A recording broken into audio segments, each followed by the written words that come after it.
Not yet. Preparing to live stream. And midway there.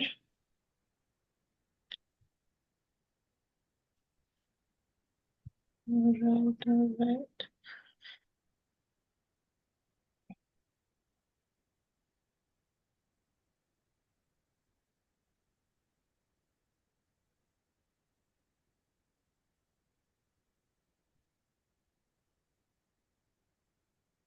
Nearly there.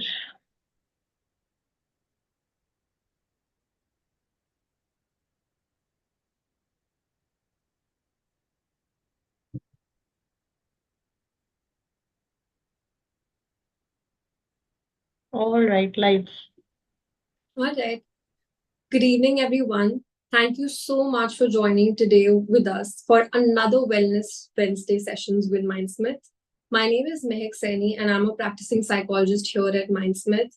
And today we're here to discuss a very fascinating and sort of incredibly impactful topic, which is love languages and how to use it to enhance the connection within your relationships. This topic will cover aspects of love languages, not just the five love languages that you already know about or which I'll be discussing, but also how to know your love language and your partner's love language, and how you can use this knowledge and this information to really enhance the connection. Now, what love language actually is. Imagine that you're in a relationship, and despite your best efforts, somehow the love that you're giving or trying to show to your partner is not getting received the way you intended to. Something is just going off and you're not feeling satisfied, or your partner is not feeling satisfied. Well, here is where the role of love languages come into the picture. It was Dr. Gary Chapman who talked about the idea of love languages in his book called The Five Love Languages. Here he gave five languages of love that we use to either receive love or express love. And in all of these love languages, what you'll understand is that we all might use these five love languages to show love to our loved ones, but there would be one primary or two primary love languages which will really matter the most for us or for your loved ones. And if you don't really understand the distinction between which is your primary love language or which is your secondary love language or love language that is not really important, you wouldn't be able to really use it at the most best appropriate way. To understand the five love languages that Dr. Chapman gave, namely acts of service, physical touch, quality time, words of affirmation, these love languages were how you can show love in small little efforts or big gestures throughout your relationship in small ways, which can really create and impact how you proceed in these relationships. Now, let me just break down all of these love languages to you one by one, and then I can take up questions to understand how did you really identify your love languages. So, to talk about the first love language, which is let's start with words of affirmation. Now, this love language is basically the love language which uses verbal expression to show love. This could be small little compliments that you give to your partner or reassurance that you give to your partner through words. Here, the words matter. So, if you are somebody who really loves to hear compliments or somebody who really gets the reassurance that the person that you are in a relationship with or the person that you really love and care should compliment you, this could be your primary love language. The I love you in your relationship would really carry a lot of words. This I love you of the phrase I love you would not just mean something that you randomly say to somebody that you love. This will actually carry a lot of worth. In fact, in a study it was found out that people who actually have anxious attachment style really values the words of affirmation as a love language, because to them the constant reassurance somehow helps to feel loved. However, it's not the best way for anybody to really feel loved by the partner. There should be other factors also in the relationship that gives you that security. But again, in my previous life, I talked about how different attachment styles in your relationship impacts your relationship. So this is also another example of how one attachment style could really appreciate this form of love language. The next love language that I would like to talk about is the acts of service. Now, this love language, in fact, is the most underrated love language in all of the love languages that I'm going to talk about.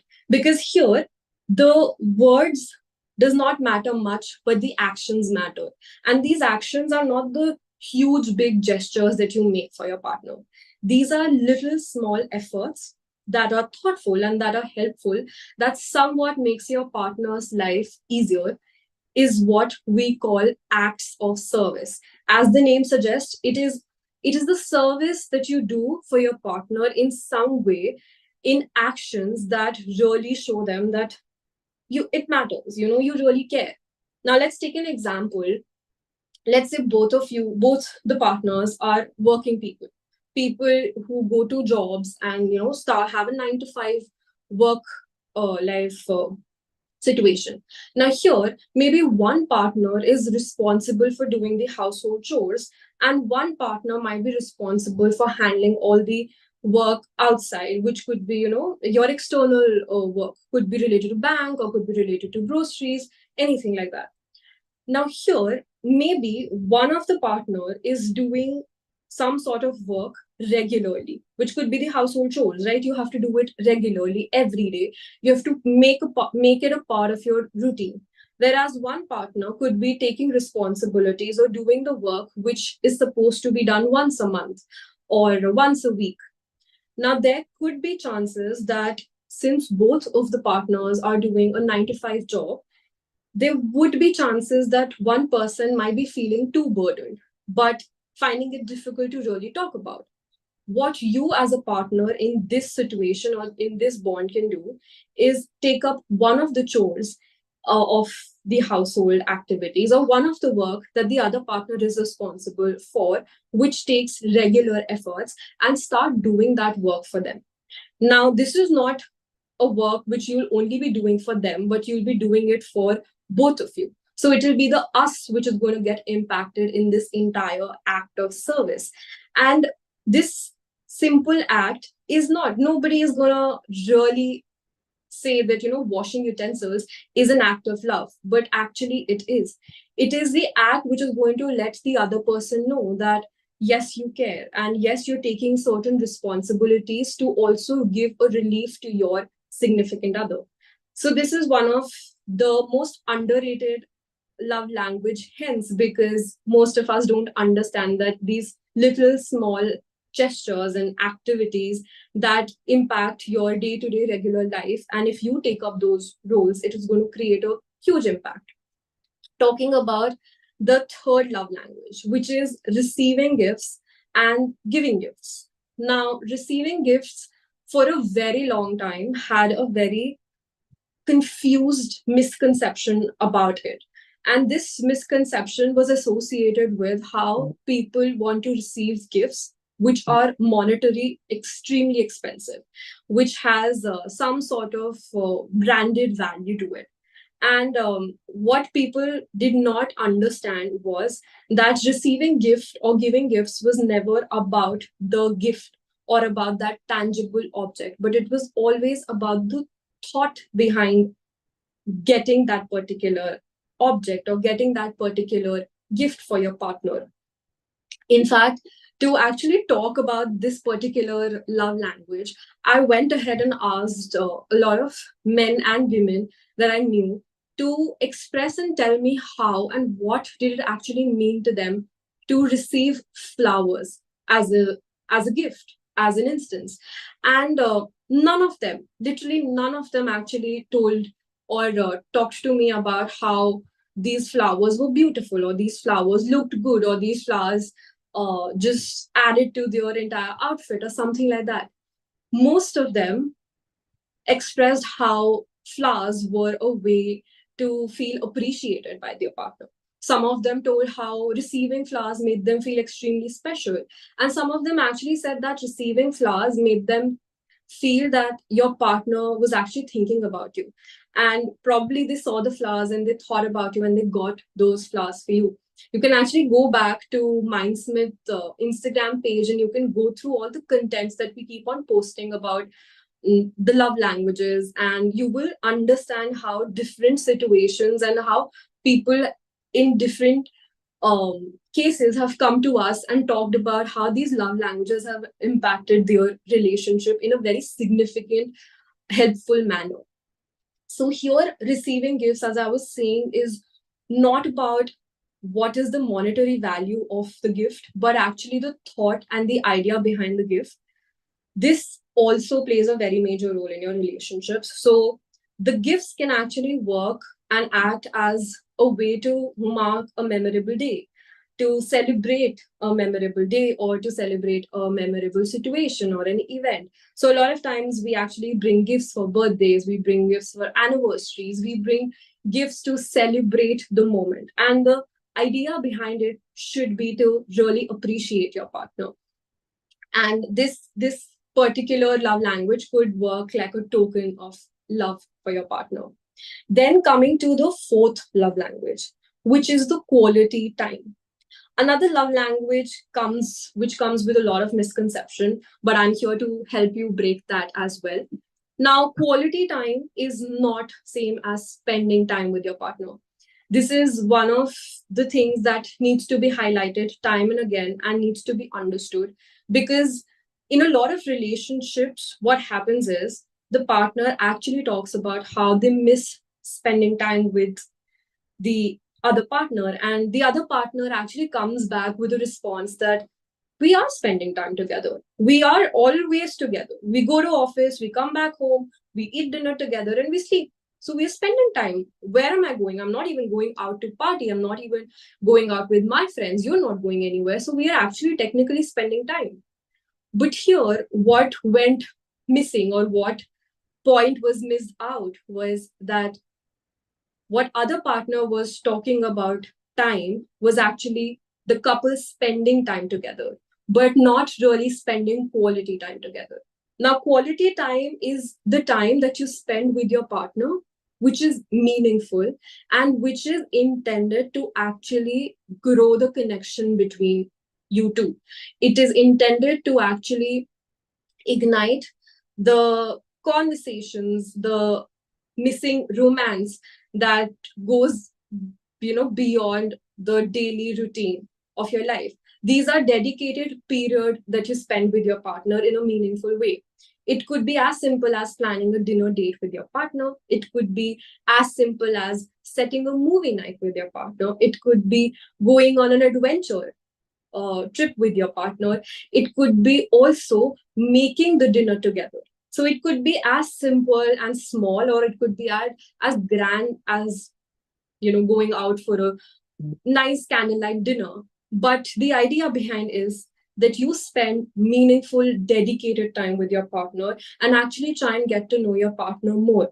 Try to talk about things that you missed out talking about when you were just spending time and not spending quality time. Apart from this is the last love language, the fifth love language, which is the physical touch. Now, physical touch goes beyond you just physically, sexually spending intimate time with your partner. Physical touch as a love language is beyond all of this and is actually you using physical touch to express love. It could be as simple as a hug that you give to your partner, or just merely coexisting with your partner in their physical presence. This love language is extremely important to people who really appreciates spending time with their partner one on one. So anybody whose love language is physical touch, long distance relationship actually becomes a problem for them, because they genuinely really want to receive love in form of physical touch. They want to give love in physical touch, but since the long distance is such that you cannot uh, really express or receive love through physical touch, it becomes a problem. So for anybody who is in a long distance relationship, this love language really needs to be talked about. Solutions needs to be found out to really help the partner feel love. These were the 5 love languages that Dr. Chapman gave. And again, to go into the detail and to make you again understand the one fact that all of these 5 love languages is something that you might have used to either give love or receive love, but there would be one primary love language that you really resonate with. That is something which you really need on a bad day, on a day where you really want to just be with your partner. And once you really get the hang of it and understand what is your love language that you receive love in and what is the love language that you want to give love, is where the entire dynamic of your relationship changes. Now, I actually want to ask from the audience and from the people who've joined this session to let me know what is your love language and how did you actually identify your primary love language? What was the process like for you? Anybody who'd like to share? Hi, Mehak. Hi, Radhika. I mean, for me, the primary love language that I thought was physical touch, I guess, because I love giving hugs whenever I meet my friends. I greet them with hugs, and I love holding hands with my friends as well. It doesn't need to be a romantic relationship, even just platonic or familial relationship. I just need that physical touch. But there's this test online about love languages, right? So I Correct. went through with it, and like 3 years ago, my primary love language was physical touch, but recently when I took it again, it's words of affirmation. Yeah. Right. Right. So, Radhika, your way of identifying your love language was this online test, which is available based on Dr. Chapman's theory of 5 love languages. And there's one very important point actually that came out from your answer, which was how your love language 3 years back was something else. And 3 years later, it became something else. So, from physical touch, you actually shifted to words of affirmation or acts of services. Now, this is extremely important factor that everybody needs to consider. But before that, before I actually dwell into it and talk about why this topic is actually important, anybody else in the audience that like to share the same thing? Yes, Nisha. Hi. Hi, Mehak. Firstly, I want to thank you for clearing this out because, like 5 minutes ago, I think I was just thinking that all of these languages are my love languages. But the moment you said that on a heavy day, if you come back home and what is it that you want from your partner would be your love language. So it would definitely be quality time and physical touch. Like Radhika also shared that I need that physical presence of the person and I need to either hold hands, even if they are my friends, family. So yeah, definitely these two things. Great. Thank you so much, Nisha, for sharing that with us. And taking from what both of you shared, I'd actually like to talk about how do you identify your love language and how do you identify your partner's love language. Now, let me tell you, the latter part of how you identify your partner's love language is extremely important because what most of us end up doing is that we start to give love the way we want to receive love. But what we don't understand is that the way that the other person wants to receive love is completely different from how you want to receive love. And hence, the giving love language of yours needs to change and needs to get adapted to your partner's receiving love language. How do you identify your love language? Well, there are 2 ways to do that. One, you can take this self assessment test that Radhika was also talking about. It is available on the internet. It is the 5 love language test based on the theory of Dr. Chapman again. And you can take this test, it'll ask you a few statements, and there you'll be able to identify what matters the most for you. And by the end of it, you would know what your primary love language is. Or the best way is to actually just retrospect, just introspect and think about what are the things and what are the ways where you actually feel that you're being loved and you actually want to give love to others. This way, once you sit back and try and reflect on how you enjoy or loved being loved and how you want to give love, is the one of the very easiest way to identify your own love language. Coming to the second part, the latter part, how do you identify your partner's love language? Very simple, very easy. Just go to them and ask them this question: what is your love language? Or how do you want to be loved? How do you want to receive love? I know it, you must have thought that there would be something very big coming into the picture, but it's a very simple question and a very simple thing to do. Just go and ask your partner, because there is no other way for you to identify how the other person wants to receive love unless you ask from them directly. It is because, again, as you love someone, and when you love someone, any action or anything that they do would really matter to you, would, would value, and therefore you'll be grateful for everything.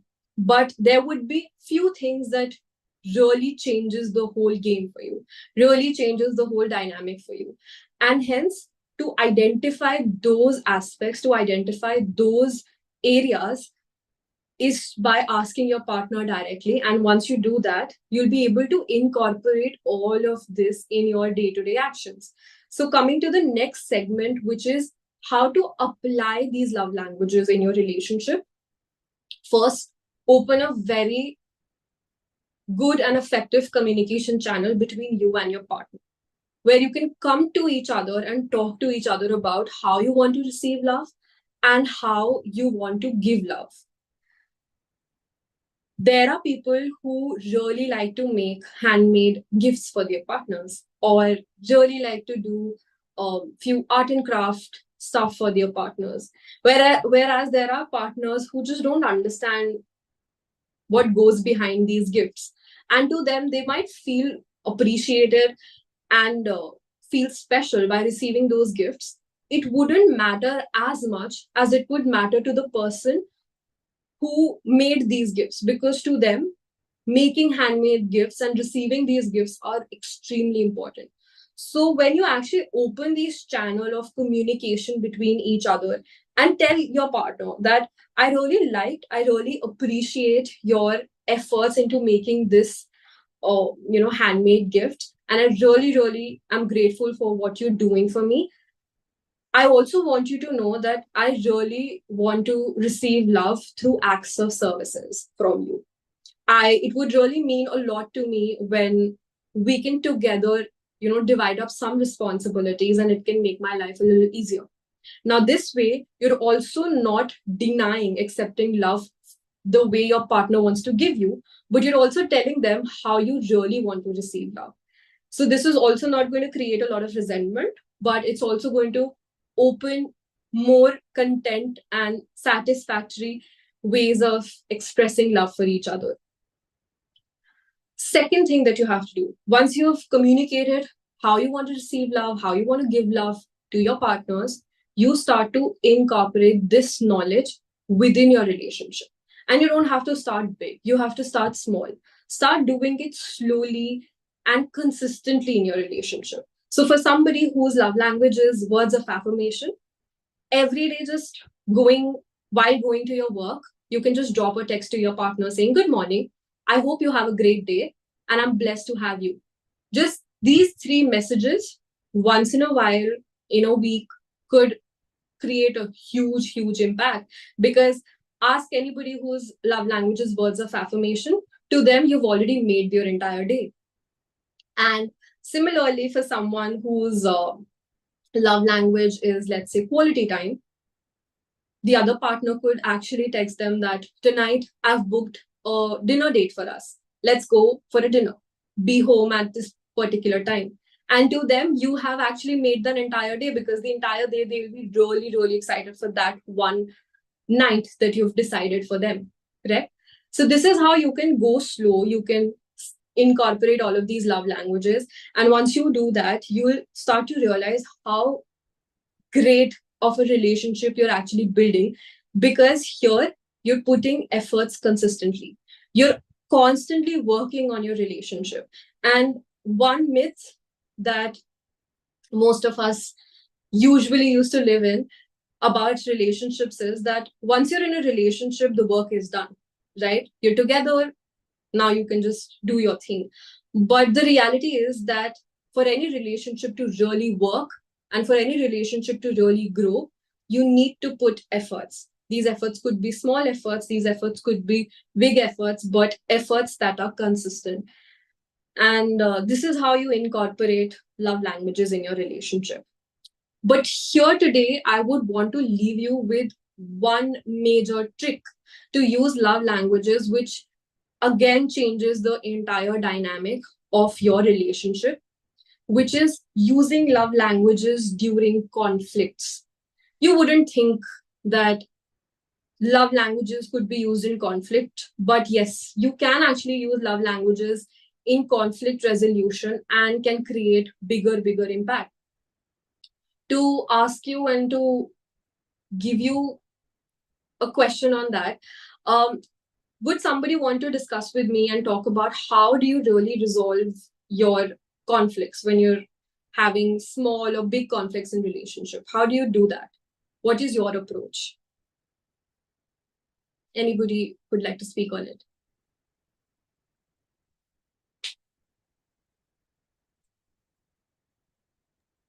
I think I'll go Yeah. ahead. Usually use the script method. So I talk about the event. So because we are psychologists, we tend to follow these things in our daily lives as well. So I talk about the event, how it affected me, what it made me feel like, and this is what I expect from the other person, and these are the repercussions if this happens again. So basically, I followed this as my, because I tend to get too personal during conflict. So I have started avoiding that now. Right, Nisha. So by personal, Nisha, do you mean that you start saying certain things that you don't want to say, which can impact the relationship? Definitely. Not on an extreme mean level, but yeah, definitely to some extent, yeah. Understood. And Nisha, actually, to take from this example itself and to explain how we use love languages in relationship is, now let's say that your love language, as you said, is physical touch. And let's say your partner's love language could be words of affirmation, assuming, correct? Now, in a conflict, what you can actually do is when you're getting into a fight, which or in a conflict, which you're not able to get a resolution for in that moment, and you tend to, talk about it later, give an entire explanation of what happened, how it impacted me, what will be the consequences of it. What people can actually do is, if your partner actually knows that your love language is physical touch, they can use this love language to help you feel safe and help you feel calm when the conflict arises to a level where it gets uncomfortable for you. So a lot of times in conflicts, we tend to feel extremely agitated and angry, or sad. And the physical touch as a love language can actually make you feel safe, make you feel comforted, and make you feel that, yes, you're together. Yes, this is a problem which both of you are together going to talk about and resolve. It's a us versus the problem. And to feel that us, a lot of times we tend to not feel that sort of connection when in a conflict, because there is always this understanding that the problem probably arised because it was the partner's fault, or it was something that they did which made you feel hurt. But getting that hug, getting that comfort that yes, I'm here and we're going to solve this together, makes a huge difference. Versus, let's say your partner's love language is words of affirmation, and for you to actually say anything which could really impact your relationship can be a big problem. And I'm really glad that you were able to also reflect back on it and understand that maybe you go a little personal, not mean but personal, and say a lot of things which does not really uh, help in the conversation, rather make it worse. what you can use is actually use words of affirmation during this time. That, hey, I know this problem has come up between us, and you need to know that I really love you, and I need to tell you that this has impacted me. And somehow we're going to sit together and solve this. I'm going to tell you how this makes me feel, but just know that you really matter to me. And hence, I'm coming here to also talk about the problem and not just put it under the carpet or let it affect our relationship. Just putting some words of affirmation to give your partner a sense of security will change the entire dynamic again of how you'll be approaching the conflict resolution. I hope I made it easier for you to understand. If you guys have any doubts, you can please go ahead and unmute yourself and ask me. Firstly, thank you, Mehak. It definitely made a lot of sense, especially the safety perspective and angle that you added really made a lot of sense. So thank you. Thank you. I also would want to open the floor to anybody who have any questions to ask, post which I would like to conclude this session.